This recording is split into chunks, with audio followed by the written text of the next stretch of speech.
오늘 본문은 예수님의 그 십자가로 인하여서 많은 사람들이 의롭다 하심을 받아서 생명을 얻었다. 그런 말씀, 이 말씀을 통해서 우리 인생에서 무엇이 중요한지 그것을 우리들에게 교훈해 주고 있습니다. 인생에서 중요한 것은 네 가지가 있습니다. 수도 없이 많겠죠. 사람들마다 기준에 따라서 중요한 것이 다른데 인생에서 중요하다고 하는 것 네 가지. 먼저 본문 18절 말씀에 보면은 그런즉 범죄한 한 범죄로 많은 사람이 정죄에 이른 것 같이 한 의로운 행위로 말미암아 많은 사람이 의롭다 하심 받아 생명에 이르렀느니라 라고 말씀하고 있습니다. 이 구절에서 하나의 범죄, 이것은 아담의 죄를 이야기하죠. 그 죄로 인하여서 원죄가 생겼고, 반면에 한 의로운 행위, 그것은 예수님의 십자가 희생을 말합니다. 그 십자가로 인해서 많은 사람이 의롭다 하심을 받아 구원을 얻었다.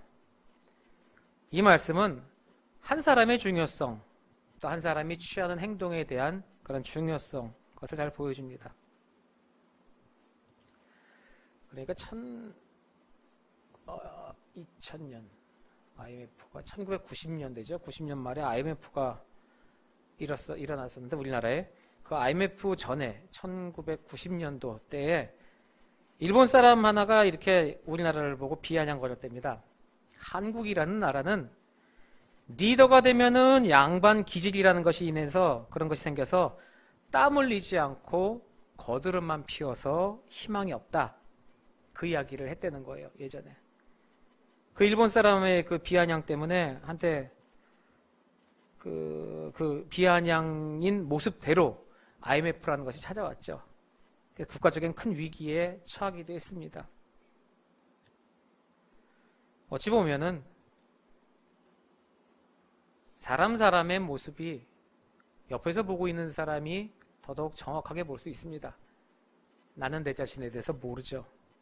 그런데 옆에서 다른 사람의 관점으로 쳐다봐서 그것을 이야기했을 때는 받아들이지를 못합니다. 왜? 내가 생각하는 것보다는 틀리기 때문이죠. 내가 생각하는 것과는 다르기 때문입니다.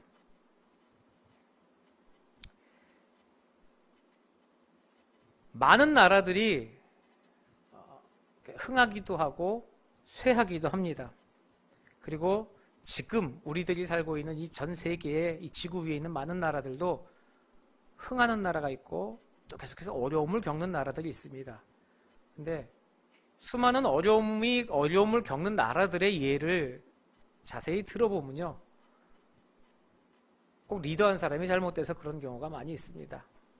어떠한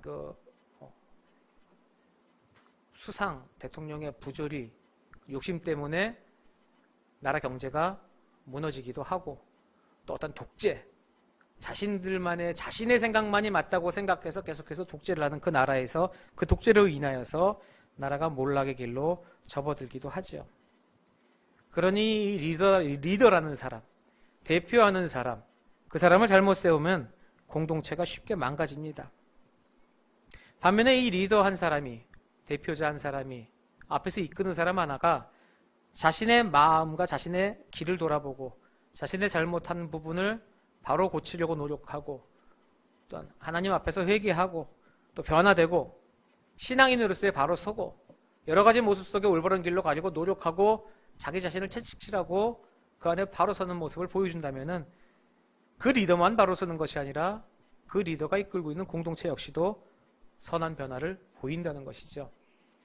앞에서 이끄는 사람이 그만큼 중요한 것입니다. 기독교라는 것이 세계사에서 쭉 발전해 오면서 계속 흥한 것만은 아닙니다. 기독교 세계사에서는 어떤 경우에는 극심한 핍박을 받았습니다. 로마라는 세계 패권을 주름잡은 그런 나라에 극심한 핍박을 받은 적도 있습니다. 하지만 결국 그 로마는 신앙인 기독교의 정복을 당하게 되죠. 오히려 신앙의 나라가 되긴 됩니다. 근데 그 로마가 변화한 것에는 그 신앙의 리더들의 큰 영향력이 있었다는 겁니다.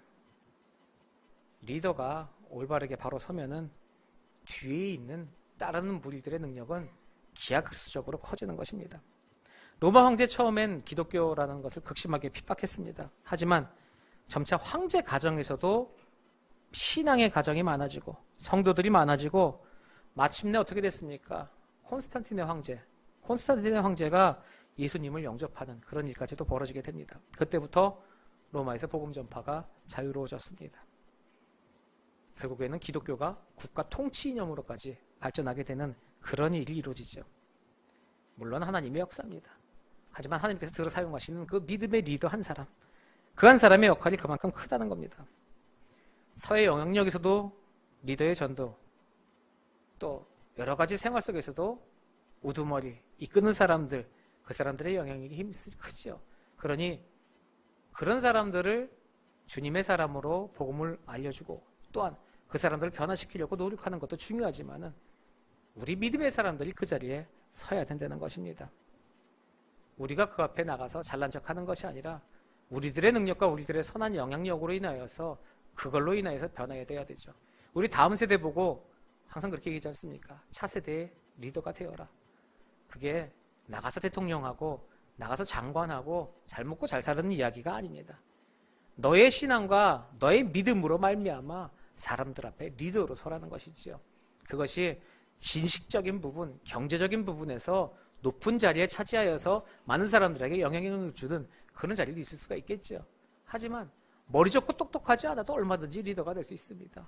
요즘에 아이돌 같은 경우에 얼마나 큰 영향력을 주고 있습니까? 정말 대단하죠. 어느 탤런트가 어느 가수가 알고 보니 교회 다닌다더라. 그 이야기 하나로 수많은 사람들의 시선이 바뀝니다. 물론 그것에 따르는 책임도 많기는 합니다. 하지만 그만큼 그 리더 한 사람으로 인해서 변하는 세상은 엄청난 것입니다. 교회 안에서도 한 사람이 중요합니다. 한 사람의 리더, 한 사람의 지도자가 그 사람으로 인해서 교회가 좌지우지 되어서도 안 됩니다. 하지만 한 사람의 중요성이라는 건 리더뿐만이 아니라 모든 구성원 한 사람 그 한 사람의 한 사람도 외면되어서는 안 되는 것이죠. 선한 영향력을 미치는 그 한 사람의 역할은 매우 중요합니다. 여기서 선한 영향력이라는 것을 우리가 생각하고 있는 도덕적인 관념과 우리가 생각하고 있는 정직의 개념과 우리가 생각하고 있는 법의 개념에 올려놓은 그런 선한 영향력이 아닙니다. 비록 어눌하여도, 비록 모난 성격을 갖고 있어도 하나님이 그 사람으로 인하여서 선한 영향력을 미치는 그 사람만의 하나님의 영향력이 있다는 것입니다. 그럼 교회 공동체 안에서 그런 선한 영향력을 미치는 사람에 대하여서 인정을 하고 서로 간에 세워줄 줄 알아야 하는 것이지요. 소중한 그런 가치 실현은 회의나 협의, 토론으로 이루어지기보다는요, 한 사람의 헌신으로 이루어지는 경우가 수두룩합니다. 아주 많지요. 그리고 교회를 자기가 어떤 필요로 내 모든 것 갖고 있는 것 중에 부족한 것을 채우기 위한 그런 장소로 교회를 활용하고, 그러한 부분에 내가 얻기 위한, 어찌 보면은 고객의 입장, 내가 무엇을 얻으려고 하는, 내가 무엇을 구입하고 내가 부족한 것을 채우려는 마트에 오는 심정으로 찾아오는 그런 마음, 그런 교인, 그런 모습은 되지 말아야 하는 것이죠. 우리들이 부족한 것이 그거 하나밖에 없습니까? 우리들은 세상 살아가면서 모든 것이 부족합니다. 하나님의 은혜 없이는 아무것도 되는 것이 없죠. 그러면 그 은혜를 구해야 하는 것인데, 하나님의 은혜를 구하는 것이 아니라 내가 필요한 것들, 내가 친구가 필요해서 교회에 가서 친구를 찾는다든지, 내 거래처가 필요해서 교회에서 거래처를 찾는다든지, 내 말을 좀 들어줄 사람이 필요해서 교회에 가서 그 들어줄 사람을 찾는다든지, 나의 어떤 욕망과 나의 어떤 필요를 위하여서 이 주님의 예배된 공동체를 찾는다는 것, 그것은 옳지 못한 것입니다. 그 자기의 필요를 채워주는 그것이 교회가 아니라는 것이죠. 또한 자기 인맥, 자기 세력, 그런 것들을 교회 안에서 찾으려고 하면 안 됩니다. 결국 그런 모습은 어떻게 됩니까? 교회가 바로 서는 영적인 힘, 하나님 앞에 올바로 서려는 우리의 영적인 힘을 다 빨아먹는 것이죠. 결국 교회의 가치를 땅바닥에 떨어뜨리고 마는 겁니다. 동일한 사람 1000명이 모여 있어도요, 그런 사람 3-4명이 있으면 밖에서 보이는 건 그 사람들밖에 보이지 않습니다. 왜요? 하나님의 사람들은 묵묵히 일하기 때문이에요. 9,997명의 나머지 묵묵한 사람들은 하나님의 사역을 하고 있지만은 그 3명의 나불나불대고 내가 뭔가를 찾으려고 하는 그 사람들이, 세상 사람들은 그 모습만 보이니 하나님의 영광을 가리는 행동이 되는 것이죠. 그리고 세상을 향하여 교회가 적대적인 모습으로 보일 수밖에 없는 것입니다. 입장을 바꿔서 다른 케이스가 있습니다. 어떤 한 사람이 이제 교회를 등록을 했어요. 교회를 다니려고 교회를 등록했습니다. 그리고 열심히 다닙니다. 열심히 신앙생활하고 열심히 다니기, 구성원들과 내가 하나가 되기 위해서 교회를 다녀요. 많은 사람들과 교제를 나눕니다. 그리고 내가 교제를 나누다 보니 교회에서의 어떤 중직자들과도 교제를 나누다 하고 내가 생각하고 있는데, 교회의 여러 가지 정책 중에 몇 가지가 정말로 자기 마음에 들지 않습니다. 이건 아닌 것 같습니다. 그래서 자기의 생각을 씁니다. 이건 아니고 이게 올바른 것이고 이건 같습니다. 그런 식으로 얘기해서 자기의 생각을 쭉 정리를 해서 교인들에게 나눠줍니다. 이건 옳지 않습니다. 이건 옳지 않습니다. 이게 옳은 겁니다. 이렇게 옳지 않은 부분이 있다고, 이게 고쳐지지 않는다면 전 이 교회를 떠날 겁니다. 우리는 전 이렇게 내놓고 일을 합니다. 물론 맞습니다. 신앙에 합당한 부분에, 하나님의 모습에 합당한 부분, 합력하여 선을 이루는 부분에서 문제가 있는 것들은 서로 간에 이야기를 하고 조율을 하고 해야 되는 부분이지만, 지금 제가 말씀드리는 극단적인 부분이지만 이것은 뭡니까? 내 입맛에 맞는 교회 찾는 겁니다. 내 입맛에 맞는 지성적인 집단을 찾는 거죠. 내 마음에 안 드는 부분, 왜요? 내가 생각하기엔 아니거든요. 여러 가지 상황과 여러 가지 요건과 사회적인 부분을 들이밀면서까지도 이런 부분은 이건 아닙니다. 부당합니다. 그러니 바꿔야 합니다. 열심히 열을 내고 열심히 성을 냅니다. 가만히 한번 생각을 해보면 과연 하나님의 영광을 위한 부분이냐는 것이죠. 바꿔야 하는 부분은 바꿔야 합니다. 하지만 정말 그것이 하나님의 말씀 안에서 그 방법론이 제대로 되었는지도 우리가 생각해 봐야 되지 않겠습니까? 그런 사람이 되라는 것도 아니고, 그런 자가 있다면은 또 우리가 경계해야 되는 부분입니다. 조그마한 구멍으로 정말로 많은 부분에 단단한 그런 응집력을 깰 수도 있기 때문이죠. 우리들은 믿는 사람입니다. 그 믿는 사람으로서 한 사람 한 사람에게는 크나큰 사명과 소명이 있습니다. 우리 자체가 리더라는 겁니다. 말씀드렸죠? 인생에서 중요한 것 중에 하나, 지금 이야기하고 있는 한 사람이라는 것. 그 사람이 리더라고 제가 처음에 말씀드리고 계속 이야기를 풀어나갔지만은 그 리더가 우리입니다. 목사님, 저는 앞에 나서지도 않고 그럴 만한 그릇도 못 되고. 아니요, 저희를 이 땅에 택하시고 구원하시고 선택하여 주신 하나님은 우리 한 사람 한 사람을 우리가 있는 자리에서 리더로 세우셨다는 것이죠. 인생에서 중요한 한 사람, 한 영혼이 중요하다? 맞습니다. 하지만 내 자신도 그만큼 중요한 하나님의 사람인 것이죠. 보십시오. 남을 세심하게 살피는 눈과 남을 눈치 보려고 하는 눈, 어찌 보면 똑같습니다. 세심하게 봐서 눈치를 보는 거죠. 세심하게 살피는 것은 저 사람의 필요와 어려움과 힘든 것이 없나라고 살피는 그런 눈입니다. 하지만 세심하게 살피면서 눈치를 보는 것은 저 사람이 어렵나가 아니라 저 사람의 반응하는 것에 내가 나를 방어하고 뭔가 빨리빨리 대처하기 위한 눈치를 보는, 확실한 것은 조심스럽고 신중하게 누군가를 관찰하고 쳐다보는 건 동일하지만은 그 마지막 최후의 결과는 전혀 상반된 이야기라는 것이죠.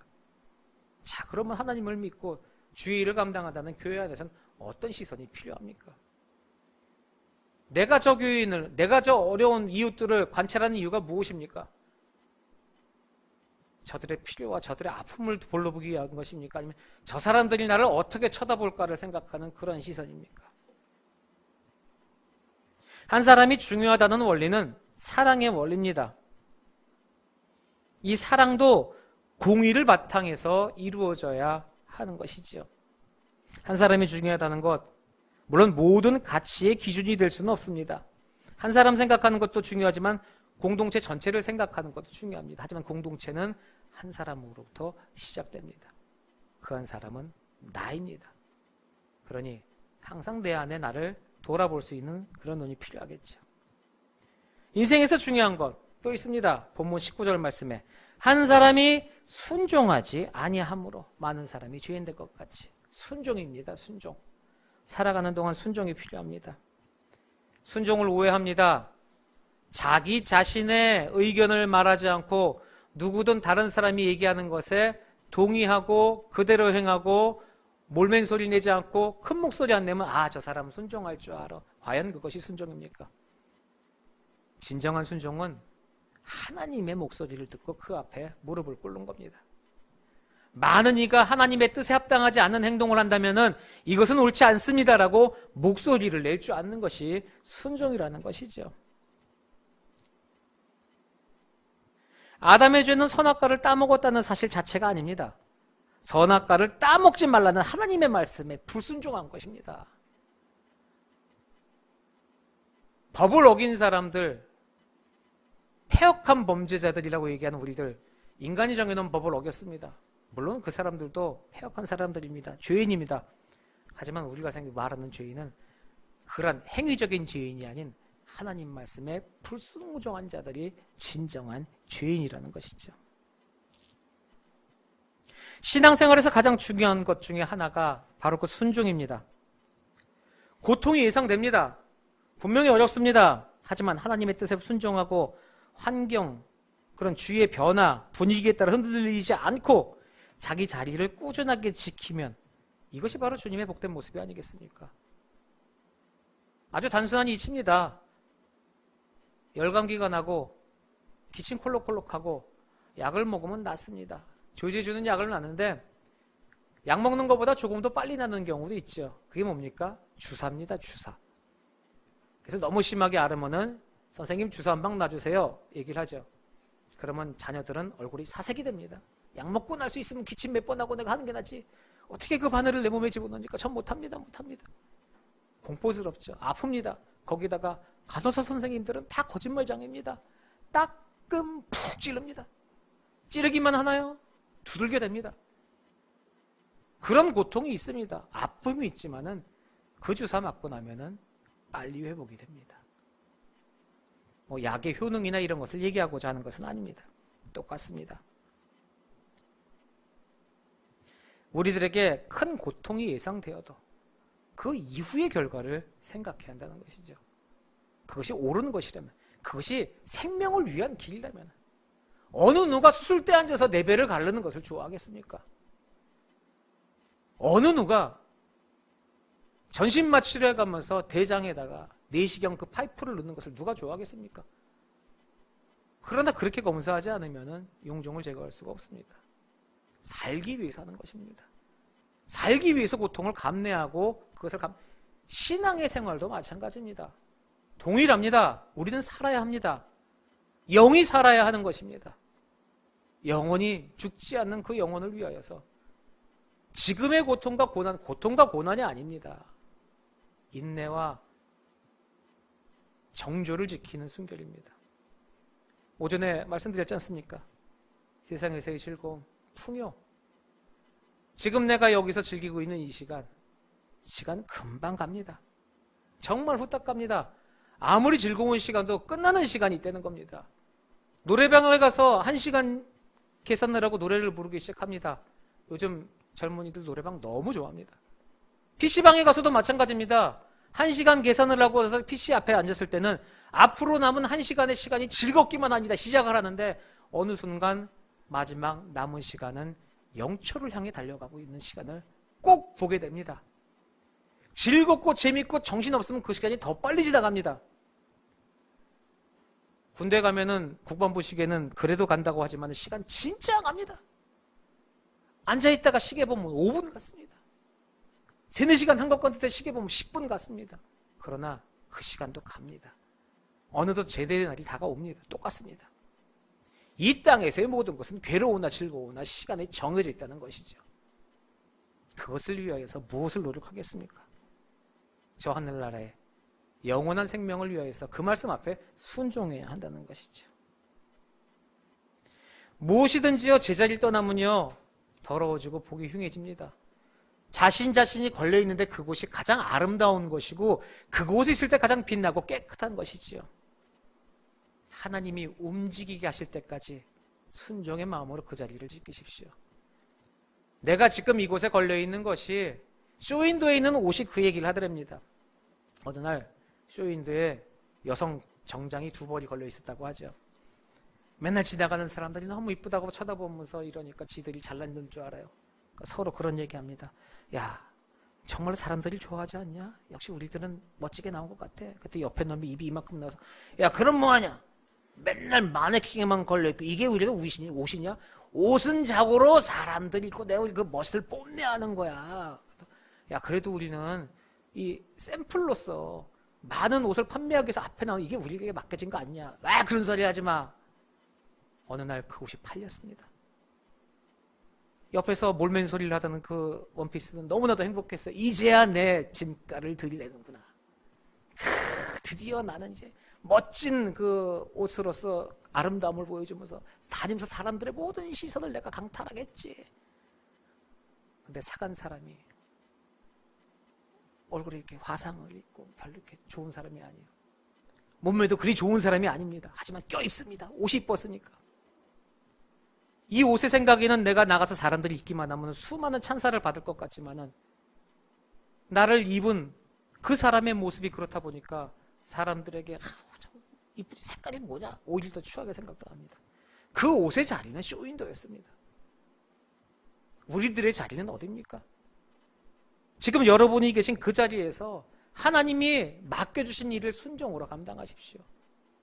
다음 이 옷이 잘 어울릴 곳이 있으면 그곳으로 보낼 것입니다. 팔려가는 것이 아니라 주인이 보내신다는 것이죠. 그때까지 지키는 그 순종의 모습이 아름다운 순종의 모습일 겁니다.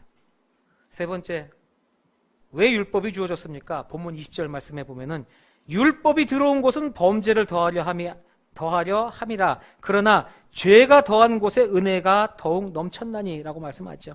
율법으로 인해서 죄를 더 짓게 된다는 말이 아닙니다. 죄가 더 크게 깨달아진다는 말이죠. 죄를 죄로 여기지 못하고 죄를 인식합니다. 죄라고 생각하지만 죄라고 인식을 못해요. 내게는 죄라고 생각 못합니다. 다른 사람은 죄인데 내가 하면 로맨스예요. 그런 자신에게 내 자신의 더럽고 추하고 처참한 모습이 보이면서 하나님의 은혜가 필요한 것이구나. 내 인생에 하나님의 은혜가 필요한 것이구나 라고 절감하고 주님 앞에 엎드릴 수 있는 것이 무엇입니까? 바로 우리에게 주신 이 말씀을 통해서입니다. 하나님의 말씀, 율법 말씀을 통해서 한 것이죠. 이 말씀을 통해서 우리들 안에서 죄가 드러난다는 겁니다. 죄가 죄된 것으로 보인다는 거죠. 누가복음 18장에 왜 주님께서는 바리새인의 기도보다 세리의 기도를 더 기뻐하셨습니까? 바리새인은요, 자기 죄를 인식하지 못했어요. 그리고 자기가 끝없이 의로운 줄 알았습니다. 그리고 하나님 앞에 고개를 빳빳이 계속해서 세웠습니다. 하지만 세리는 그렇지 않았어요. 내 죄를 인정했습니다. 내 죄를 인식했습니다. 그러니 하나님 앞에 고개를 들지 못했죠. 그리고 애통하는 마음, 그런 심정을 가졌기 때문에 하나님 앞에 엎드릴 수밖에 없었던 겁니다. 내 자신이 내가 바로 그 죄인이라는 것, 그것을 알게 되면은 내가 죄인이기 때문에 세상에서 작아지고 못나고 비참해지는 것이 아니라 내가 죄인이어서 내가 너무나도 큰 흉악한 죄인이기 때문에 무엇이 느껴지냐면 크신 하나님의 은혜가 느껴지신다는 겁니다.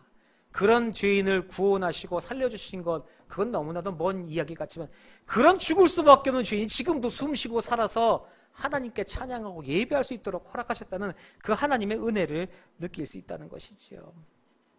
사람이 살아가면서 필요한 그 마지막 네 번째가 그 바로 은혜입니다.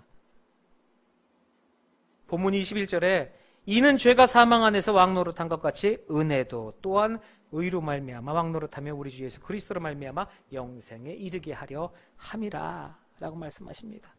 죄가요 사망 안에서 왕노릇합니다. 사망의 통치 아래 죄가 놓여 있다는 소리죠. 결국 무엇입니까? 죄는요 사망의 왕이에요. 죄의 끝은 사망입니다. 그 왕에게 갈 수밖에 없는 겁니다. 죄 문제 처리하지 않으면 결국 사망 문제로 갑니다. 하지만 예수를 믿음으로 인해서 그 죄 문제를 처리하게 되면은 반대로 은혜 아래에 놓이면서 하나님이 주시는 그 영원한 영생에 이르게 된다는 것이죠. 믿는 자가 은혜 아래 놓이는 것입니다. 세상의 어려움, 그 세상에서 있는 공중권세 잡은 그 마귀가 주님의 그 은혜를 빼앗지 못한다는 것이죠. 오전에 죄는 우리를 천국으로 가지 못하도록 가로막습니다. 하지만 죄는 우리가 하나님께로 나아가는 길을 막을 수는 없습니다. 죄를 누르는 힘은 회개이기 때문이고요. 그 회개는 주님의 은혜가 있어야 가능한 것입니다. 우리들의 현실은 보잘것 없습니다. 무엇이 있겠습니까? 조금 잘났다 하더라도 그냥 거기서 거기에요. 내가 뭐 좀 잘한다 하더라도요, 나보다 잘난 사람이 어디서든 다 튀어나옵니다. 그럼 또 그거 이기려고 발버둥 치죠. 그래서 겨우 이겨놉니다. 그럼 뭐예요? 또 나옵니다. 우리들은 다 겪지 못했지만은 그런 얘기가 있어요. 전교 1등하면 뭐합니까? 학교에서 1등하는 줄 알면요, 어느샌가 다른 학교에서 전교 1등이 전학을 옵니다. 걔 이기려고 그러다 보면은 또 딴 놈이 옵니다. 3년 내내 하고 있으면 다른 학교 가면요, 수도 없이 공부 잘하는 애들이 몰려옵니다. 고등학교 때까지 열심히 공부합니다. 전교 1등 항상 놓치지 않는 친구들. 그래갖고 서울의 유수한 대학을 갑니다. 서울대학 학생들이 가장 큰 데미지를 입는 것이 그거랍니다. 예전에 서울대 기숙사 학생들이 책을 낸 문집이 있어서 읽어봤는데요. 지금은 모르겠지만 한참 전이다. 20, 30년 전인데, 서울대 신학기가 돼서 한 학기, 반 학기 정도가 지나고 나면 자살하는 친구들이 그렇게 많답니다. 근데 자살하는 이유가, 나는 20년, 10대 세대를 한 번도 1등을 놓친 적이 없는데 학교를 들어왔는데 내가 석차가 중간 이하랍니다. 인정을 못하는 거죠. 그래서 엄청난 노력을 한답니다. 밤잠도 안 자고 막 약 먹어가면서 커피 퍼먹고, 근데 그렇게 해도 안 올라가더라는 거예요. 그러니 이 친구들이 멘붕에 빠지고 스트레스 쌓여서 생명을 놓는 일이 생긴다는 겁니다. 그리고 수많은 학생들이 우울증에 빠지고 수많은 학생들이 정신과 치료를 받고. 남의 이야기 같죠? 아니 어떻게 생각해 보십시오. 평생을 전교 1등으로 살았는데 어느 순간 딱 갔더니 내가 30등, 50등 꼴등이에요. 그전까지는 전교 1등인지 모르는데 서울대학을 들어갔더니만 전교 1등들만 왔으니까요, 거기서 내가 1등을 할 수 있는 환경이 맵스보에, 근데 그것을 감당 못한다는 겁니다. 우리네 인생사 똑같지 않습니까? 송우리 바닥에서 1등하면 뭐합니까? 서울 나가면, 의정부 나가면, 또 서울 나가면, 대한민국 안에서, 또 요즘 글로벌 세대 아닙니까? 세계에서. 우리들 줄 세우지 마시고 하나님 앞에 믿음으로 바로 서는 겁니다. 그 은혜 없이는 살아갈 수 없습니다. 주님의 은혜가 임하면은 주가 나를 들어서 높은 곳에 세우셔서 주님의 도구로 사용하시는 것이지. 한번 가만히 생각해 보십시오. 이제 우리 젊은 청년들도 나중에 자녀를 낳을 겁니다. 기분 좋아요. 저도 기분이 좀 좋아졌으면 좋겠어요. 송지표를 갖고 와서 다 맞았어요. 1등이에요. 저 기분 좋은 적 있었습니다. 태권도 나가서 메달 따오는 2명 출전해서 금메달 뭐 이런 거. 그래도 금메달은 금메달입니다. 저기 누구죠? 했는데 개그맨 자이 하는 그 조그맣고 잘생긴 개그맨 있잖아요. 뭐 요즘 주짓수 한다는 몬경한 그 사람 대회 나갔다면서요. 주짓수 대회 가서 금메달 땄다고 나오는데, 네, 2명이 참가해서 금메달 땄다고. 저는 전국 흰띠들은 흰띠들끼리 한대요. 그러니까 근데 그게 뭐가 중요합니까? 금메달인데. 근데요, 내 자녀가 1등에서 오면요, 기분 좋습니다. 행복합니다. 짜장면 한 그릇이라도 먹이고 싶어요. 근데 생각해 보십시오. 솔직히 까놓고 얘기해 보자고요. 나중에 한번 겪어봐요.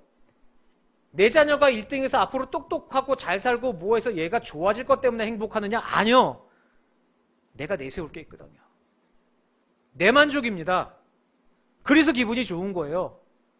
어저께 잘나고 그러다가 잠깐 정말 쪼꼬가 자꾸 얼굴을 밀어서 고개를 돌렸는데 텔레비에서 드라마를 하는데 잠깐 봤어요. 뭐 스카이 뭔가, 그러니까 이게 뭔 얘기냐면 잘 사는 학교에 뭐 있어요. 뭐 내가 보기엔 되게 잘 나가는 학교 그런 것 같은데 전교회장을 하려고 막 난리를 치는데 결국 뭡니까? 애들이 전교회장 하고 싶어서 하는 게 아니라 그 부모들이 세우고 싶은 거예요.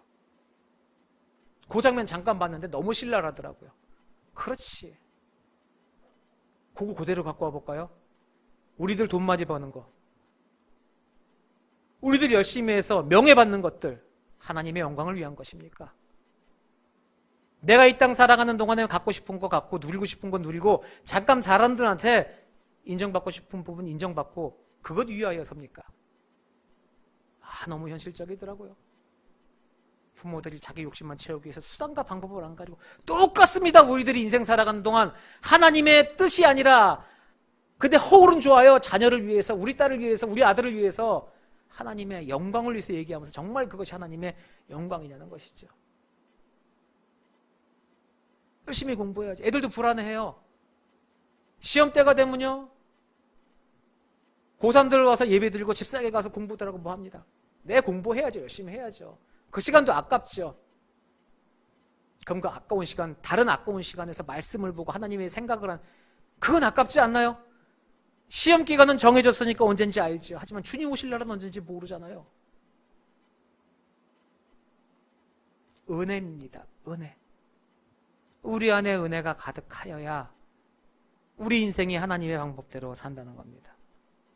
성도들의 기쁨, 성도들의 소망, 성도들의 평안, 그것의 최대 근거가 어디에 있습니까? 돈, 제가 말씀드리죠. 돈 수조 원 있는 사람도 불안합니다. 내 돈 날라갈까 봐. 대한민국의 갑부, 세계적인 갑부들이요, 뭐 세워놓잖아요. 1등 뭐 빌 게이츠 뭐 쭉쭉 세워놓는데 그 사람들이요, 그 돈 다 주식의 가치입니다. 현찰 쌓아놓고 있는 사람 몇 명 없어요. 현찰 쌓아놓고 있는 사람은 거기 순위에 들지도 못해요.